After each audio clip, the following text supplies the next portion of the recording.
Hi guys! Hello everyone! Welcome to my channel. For today content is namili tayo. Galing tayo sa grocery. So, ito lang yung pinamili natin guys. Meron tayong different brand ng Listerine. Hindi ko alam kung from saan to. From which country originally. Siguro sa US. Kasi ayaw ko ng, from US to, member selection.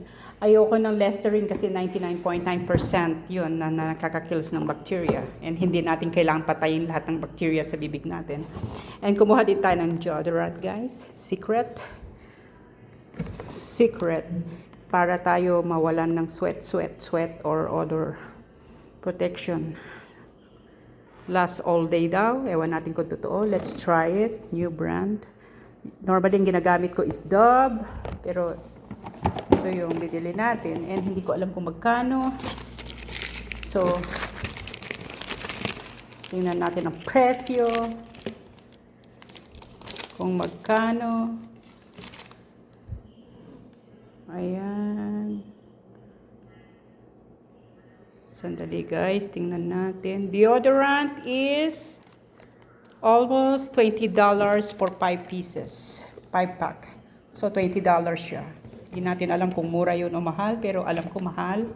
And then, meron tayong shampoo. Shampoo lang ang binili natin kasi meron tayong conditioner pa na natira dahil once in a while lang tayo mag-conditioner. So, para iwas dandruff guys, ito ang aking ginagamit. Yung sulfate-free. Yan, kailangan naka-specific na sulfate-free yan. Para wala ng dandruff, walang kati-kati. Yan. And then, wala na. Muffin. Yung muffin ng aking binili, na naupakan ko na yung 2 piraso. Yung blueberry muffin, which is super delicious. Masarap siya. Nakaka-addict, pero 4 lang ang kinain ko. Kasi mini naman siya. And then, ano pa ba? Ang ating Cheetos. Siyempre, yung aking favorite. Ang aking Cheetos. Pag may cravings ako ng salty cravings, yan ang aking binibili. Cheetos. Mga 10 piraso kinakain ko niya. Talagang limitation.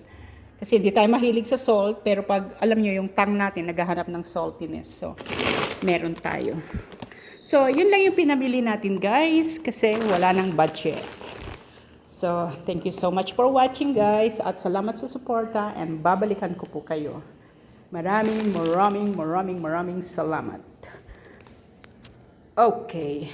See you guys. Ingat parate at God bless sa atin.